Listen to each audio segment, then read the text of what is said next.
of climate change, growing inequality, rapid urbanization, we are dealing with complex and deeply entangled crises which apparently look distinct. Because of the complex entanglement of this crisis, they are posing much higher risks and causing greater harms than their combined individual harms. Taken in isolation, the systemic risks of climate change and urbanization are becoming more disruptive and dangerous.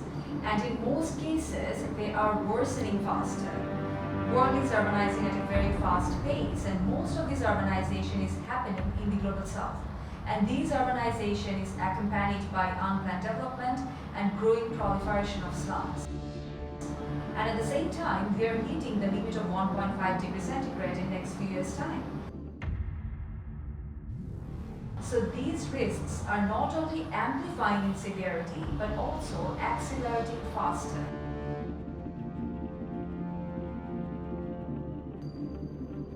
Climate change and urbanization are two major global phenomena that are going to take place over the coming decades, and they are both intertwined.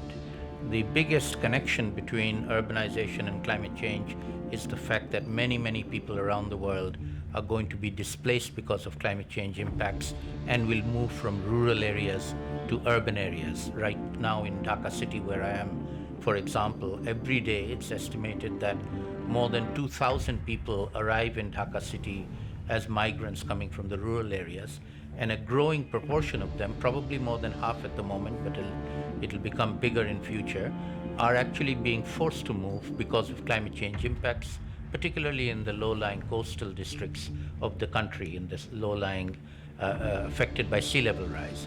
And this number is projected to increase into the many millions over the next decade. In Bangladesh and Dhaka is not the only city this is happening in, it's happening all over the world. And this is an under-researched area because climate change and urbanization go together very closely. On the other hand, they are looked at as two different issues, research by different groups of researchers, decisions made by different decision makers, and that is a reason for why we are not able to cope with the problem anywhere in the world. All countries are facing this and all countries are not doing very well. I'm sure you're all aware, climate change and urbanizations are two of the most pressing challenges faced by the world today.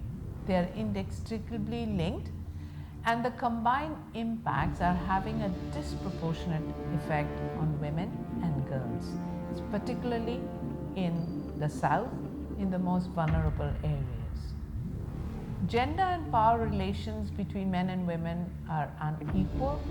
Women are therefore disproportionately affected in this crisis. This is due to the inherent patriarchal societal practices, structures, systems.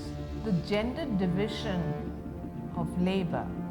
Now, in urban areas, just as in the rest of the society, leaves the burden of childcare, household care, food management, educational support, multiple roles that women have to play, and it makes it difficult for them to then participate in decision making, in accessing resources or influencing the decision makers. Climate change is seeing the increase in heat in cities, and this can make these conditions worse and actually increases the deaths that are attributable to these non-communicable diseases. Heat waves, storms and flood, the disruption of food systems, water and vector-borne diseases, air pollution, water pollution, and mental health issues pose death and illness. An increased burden of hypertension and eclampsia were found in salinity-prone areas of the country. However, there is weak intersectoral and multisectoral coordination, inadequate resource allocation. There is also lack of skilled human resources and also lack of community engagement to address climate change-induced health impacts. If we talk about Dhaka city, Dhaka is one of the fastest growing megacities in the world, and at the same time, one of the most vulnerable cities to climate change.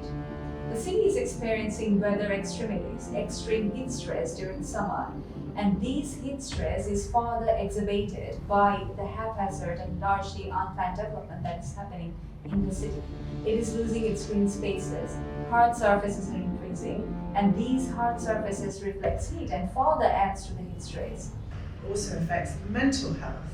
And this is one example where we can see some interactions based on gender, where the heat levels of heat have been associated with increases in violence, and particularly around gender-based violence.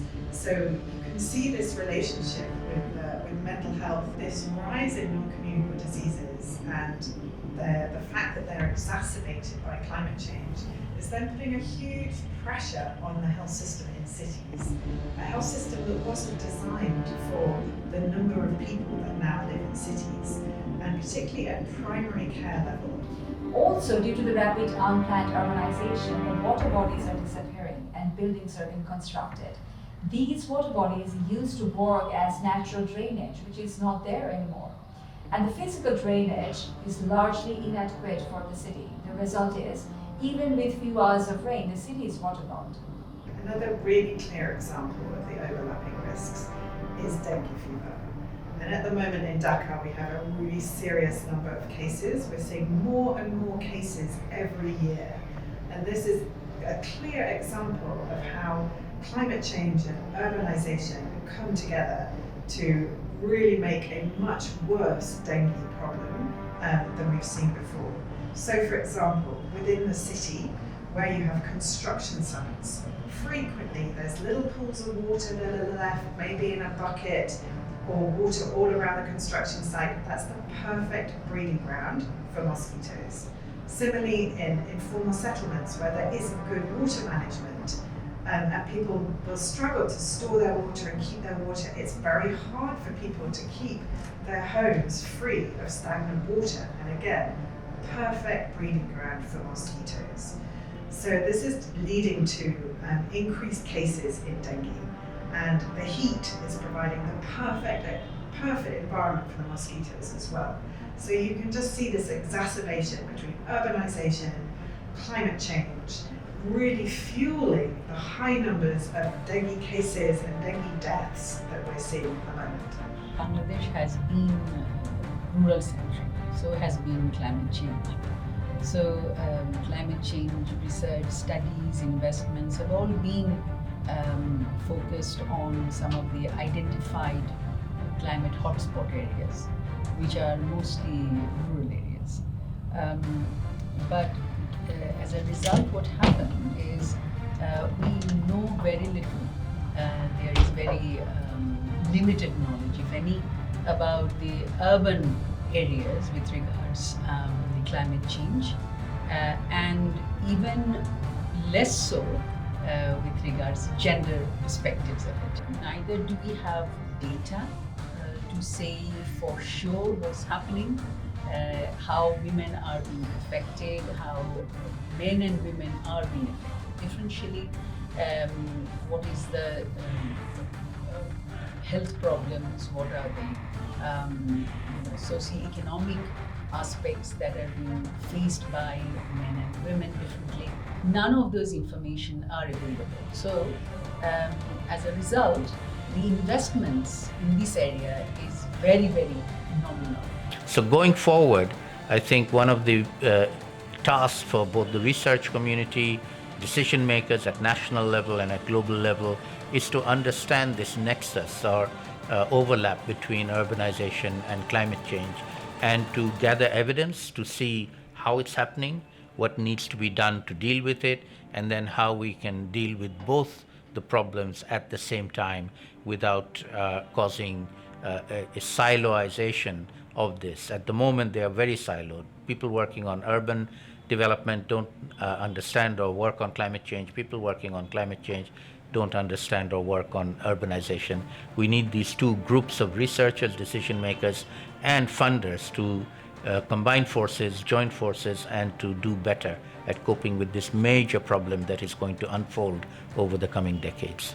Urbanization has to be seen in the context of patriarchy, and the solutions can only be found through a feminist lens. And the engagement of urban communities, particularly informal settlements, who are frequently excluded from all of these discussions and debates and governance, and actually often we don't even have the data in terms of the people who are living in informal settlements, that their engagement in this process, really hearing from them how these issues of climate change, urbanisation, are affecting men and women and transgender differently, and ensuring that they are really part of the solution and can voice their ideas and their desires for change. Sharing of knowledge and meaningful co-production of knowledge, incorporating the knowledge holders at all levels, including micro-level local communities, is essential to address these overlapping risks. And it is also crucial to ensure meaningful inclusion of women's voices in this process.